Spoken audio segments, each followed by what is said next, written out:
매달 내는 기장비 왜 내야 할까요? 여러분이 사업을 운영하시면서 이런 생각이 한 번쯤은 들었을 수도 있습니다. 기장을 하지 않으면 고정비가 줄어드니까, 그리고 그만큼 사업에 더 투자할 수 있으니까. 하지만 기장은 단순히 매달 나가는 지출이 아닙니다. 이미 기장의 중요성은 이전 영상에서도 말씀드렸었는데요. 이번 영상에서는 기장을 해야 하는 이유부터 기장료에 대해서까지 다뤄보겠습니다. 이를 통해 얻을 수 있는 다양한 혜택과 조심해야 될 부분까지 자세히 알려드릴게요. 그래서 이 영상은 기장에 대해 잘 모르시거나 기장의 필요성을 고민하는 분들에게 꼭 필요한 정보를 제공해 드리겠습니다. 오늘 함께 알아보면서 기장이 단순하게 비용이 아니라 투자임을 확실히 느끼실 수 있을 겁니다. 자, 그럼 기장의 모든 것 지금부터 시작해 보겠습니다. 세무사님, 기장이 되게 중요하잖아요. 절세의 기본이기도 하고. 왜 그렇게 중요할까요? 일단 기장은 무조건 해야 되는 거예요. 그냥 법에도 정해져 있죠. 복식부기 의무자, 서비스업 7,500, 정보통신업 1억 5천, 도소매 3억. 이 정도 매출액 이상은 무조건 해야 되는 거고, 이 영상에서는 거기 미만인 분들, 즉 간편장부 대상자라고 하죠.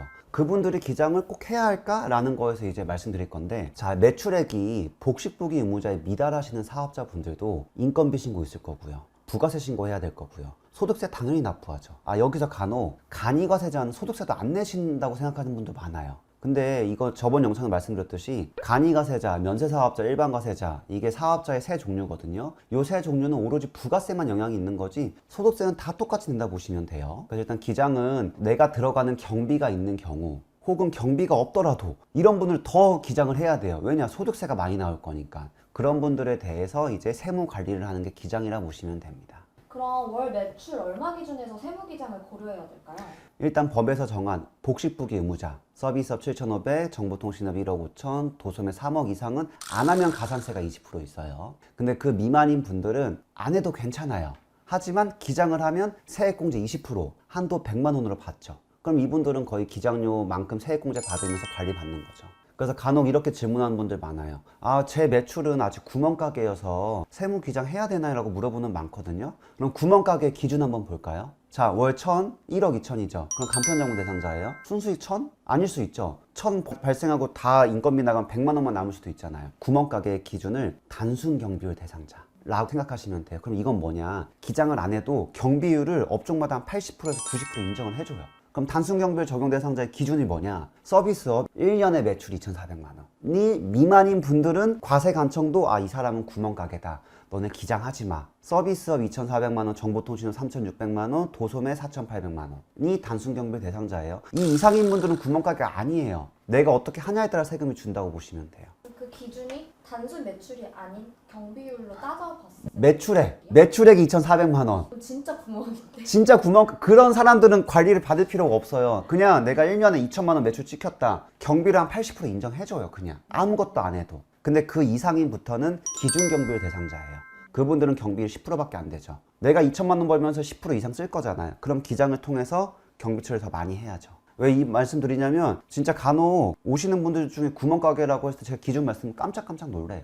그러면 아까 면세사업자랑 간이과세자도 기장이 필요하다고 말씀을 해주셨는데 왜 필요할까요? 자, 면세랑 간이, 일반과세자 이 세 가지는 부가세만 다른 거예요. 면세 좋아 보이죠? 소득세가 면세가 아니고 부가세가 면세인 거예요. 간이과세자 뭔가 좋아 보이잖아. 이것도 부가세가 조금 적게 나오는 거고 소득세는 똑같이 내요. 그럼 이렇게 생각해 볼까요? 면세사업자인데 매출액이 10억이에요. 그냥 부가세만 안 내는 거예요. 면세니까 소득세는 똑같아요. 그럼 간이과세자 상향 조정됐다고 하지만 8천만 원 가정해 볼게요. 매출 8천은 경비 없어요. 그럼 부가세는 거의 적거든요. 간이과세제니까. 근데 소득세는 8천이면 24% 구간, 20%면 보면 세금 1,000만 원. 간이어도 세금 많이 나와요. 그래서 면세든 간이든 상관없이 소득세는 동일하기 때문에 기장은 내 순수익이 얼마냐에 따라서 기장이 필요하시다 보시면 돼요. 그럼 명세사업자분들은 보통 월 매출이 얼마 이상일 때 기장을 권장하시나요? 일단 매출 기준은 제가 잘 말씀드리지 않는데 매출은 단순 경비율 대상자 이상이면 그때부터는 내 순이익 싸움이에요. 매출이 100억인데 경비가 100억이에요. 세금 안 나오죠. 근데 매출이 1억인데 경비가 없어요. 1억이면 세율 30% 넘잖아요.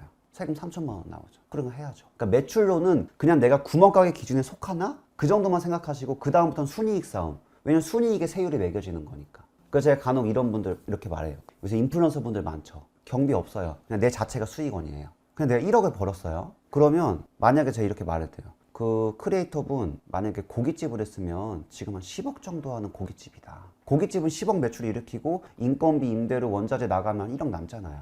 그거랑 크리에이터로 1억 버는 거 똑같죠. 순이익은 똑같을 거니까. 그래서 이제 기장은 아까 말한 것처럼 그냥 내 순이익이 좀 높다. 높다라는 게 우리 구간별 있잖아요. 한 4,800만 넘어가도 20% 넘으니까 그때부터 한번 상담 받아보셔야죠.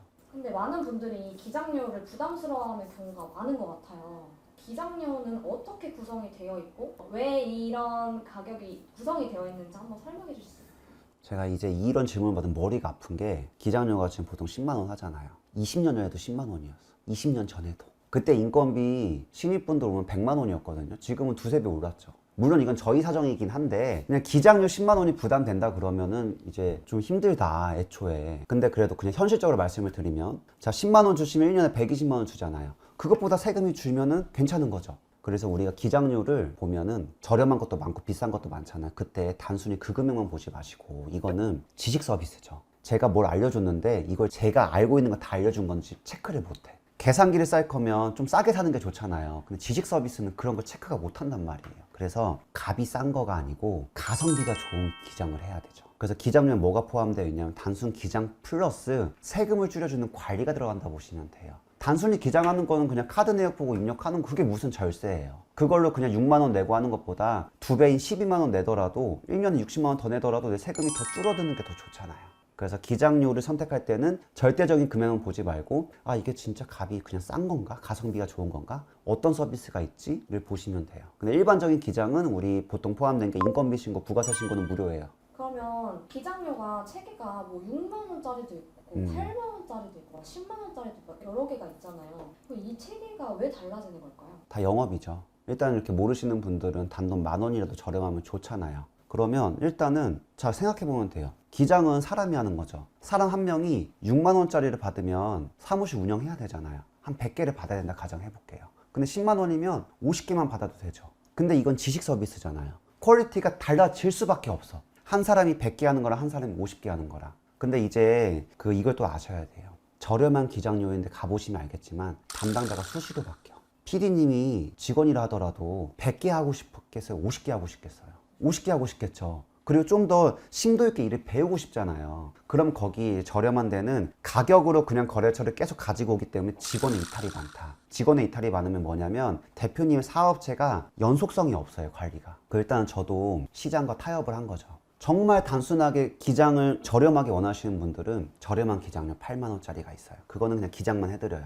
담당자 배정 없어. 그 위에부터는 담당자 배정이 되는 서비스가 하나 있고 그 위에 단계는 조세특례 제한법 300가지가 넘는 세액공제를 맞춤 적용하는 것들, 가결산 보고서 한번 기장을 2가지 방식으로 하는 거, 그런 것들을 좀 하는 서비스가 있거든요. 왜냐면은 하시다 보면 어떤 분들은 나 5만 원 더 내고 정말 제대로 서비스 받고 싶어 하는 분들도 있을 거고 정말 그냥 나는 다 필요 없고 기장료만 저렴하면 좋겠어 하는 분들 있잖아요. 그렇게 맞게 세팅을 해놨어요. 그래서 원하시는 서비스에 맞게 저희가 그걸 제공해 드릴 수 있는 거죠. 그러면 기장료랑 또 종소세 기간의 조정료라는 게 또 있던데 어떤 차이가 있는 걸까요? 그 기장료는 재무제표를 작성하는 그냥 비용이에요. 가계부 작성하는 거. 근데 거기에 서비스로 부가세랑 인건비 신고를 하는 거고 그 재무제표를 작성을 해서 이거를 조금 어려운 용어 재무회계를 작성하는 게 기장료. 그럼 요걸 통해서 세무회계로 바꿔요. 그걸 조정이라고 해요. 세무조정. 이때 들어가는 수수료인 거예요. 그럼 이거 왜 해야 되냐? 무조건 해야 돼요. 재무회계와 세무회계 기준이 다르기 때문에. 근데 여기서 추가적으로 이 조정을 할 때 세액 공제를 적용하겠죠. 또 그런 게 같이 들어가서 조정료는 1년에 한 번 별도로 발생한다 라고 보시면 돼요. 그러면 그 조정료는 내가 얼마나 절세를 했냐에 따라서 금액일까요? 뭐 그럴 수도 있고요. 근데 이거 하나 또 말씀드릴 게 조정료를 아예 모르시는 분들 많아요. 그래서 간혹 이렇게 하죠. 기장료를 저렴하게 끌고 왔다가 내년 5월 3월이 됐어. 조정료 있어. 이거 당연히 내야 돼요. 하고 조정료를 갑자기 확 많이 받는 경우도 있어. 그래서 저희 같은 경우는 처음 계약을 할 때 조정료를 앞면에 명시해 놨어요. 대표님 기장료 발생하더라도 기장료를 비싼 걸 하더라도 조정료는 별도로 발생합니다. 이거 꼭 알고 가셔야 돼요. 그러면 재무회계랑 세무회계의 용어가 너무 어려워서 사실 어떤 건지 모르겠는데 그거의 차이도 조금 설명해 주실 수 있을까요? 좀 어려운 건데 제가 하나 그냥 대표적인 예시 하나 드릴게요. 차량 경비 한도가 얼마죠? 1,500만 원이거든요. 내가 1억짜리 돈을 현금 주고 사도 세무회계, 세금을 줄이는 세무회계에서는 1년에 1,500만 원이 한도예요. 그건 세무회계. 근데 재무회계는 그러지 않아. 그냥 1억에다 감가상각 5년 하면 2천만 원이거든요. 2천만 원 손익계산서엔 경비 처리가 돼요. 손익계산서에는 2천만 원 경비 처리가 되지만 세무회계 때는 1,500만 원만 한도니까 500만 원을 부인시켜, 인정을 안 해버려. 그게 차이예요. 이런. 이해되시죠? 그러면 매달 기장을 맡기지 않고 신고 기간 때만 맡겨도 되나요? 이런 분들이 이제 신고 대리라고 하죠. 신고 대리는 그냥 요새 홈택스가 잘 되어 있으니까 직접 하세요. 그냥 홈택스 가가지고. 신고 대리는 어떤 거냐면은 그냥 있는 1년 동안의 매출 매입 자료를 저희한테 그냥 주시는 거예요. 그러면 5월이든 3월이든 세무 업무는 기간 업무니까 기간 내에 다 끝내야 돼요. 그럼 신고 대리 오시는 분들은 관리가 될 수가 없어. 그럼 그냥 장부 있는 거 그냥 경비 처리 바로 신고하거든요. 그래서 근데 요새 홈택스가 잘 돼 있어가지고 혼자 해보셔도 되고, 그래서 신고 기간 때문에 맡겨도 되긴 한다. 근데 그럴 바에 혼자 해보셔라. 혼자 해도 되긴 잘 돼 있어서 하긴 하지만 잘못 신고하는 경우도 많고 해서 그때 신고 대리 맡기는 건데, 신고 대리로 세금을 줄일 생각을 하면 안 돼요. 현실적으로 불가능하다. 그 요즘은 무료로 몇 달 해주겠다 혹은 엄청나게 저렴하게 진행해준다고 하는 데도 많은데 이런 거는 괜찮을까요? 자, 세무관리는 지속적으로 관리를 받아줘야 되거든요. 무료로 하면 다 오죠. 직원 한 명이 수백 개를 할 수도 있는 상황이 발생해요. 못 하잖아요, 저는. 그럼 요거를 새로 개업하는 세무사 혹은 회계사님한테 팔아요. 그래서 아마 느껴보시면 알겠지만 담당자가 수시로 바뀔 거야. 생각을 해보셔야 돼요. 아니 이게 자 직원 인건비 임대로 나갈 건데 뭐 한 달에 한 1,000만 원 나가요? 근데 기장을 무료로 해준다 3개월? 경제학적으로 맞지가 않잖아요. 그 사람들도 이익을 봐야겠죠.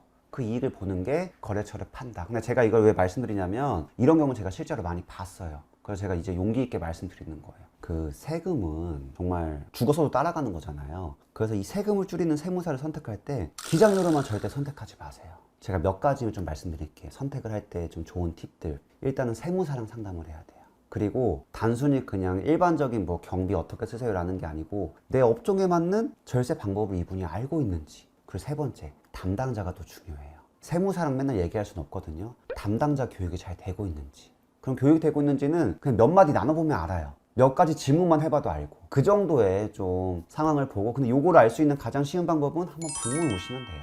그 세금을 줄이는 게 정말 중요한 일이잖아요. 이건 4대 보험랑도 연결이 되거든요. 근데 그런 세금을 줄이는 세무사를 선택할 때 단순히 인터넷 보고 가격만 보고 결정하기에는 너무 아니란 생각이다. 이게 어떻게 돌아올지 모르거든요. 그래서 좀 최소한 상담 한번 받아보시고 가능하면 방문도 한번 하셔가지고 분위기도 느껴보시고 그렇게 좀 노력을 한번 해보시면 너무 좋을 것 같아요. 앞으로도 세무와 절세 전략에 대해 알아두면 유익한 정보들을 준비할 예정이니 다음 영상도 기대해주세요. 세무가 어렵고 복잡하게 느껴졌던 분들께 한결 쉬운 길잡이가 되기를 바라며 다음 시간에는 더욱 알찬 정보로 돌아오겠습니다. 감사합니다. 세무천재 서성우였습니다.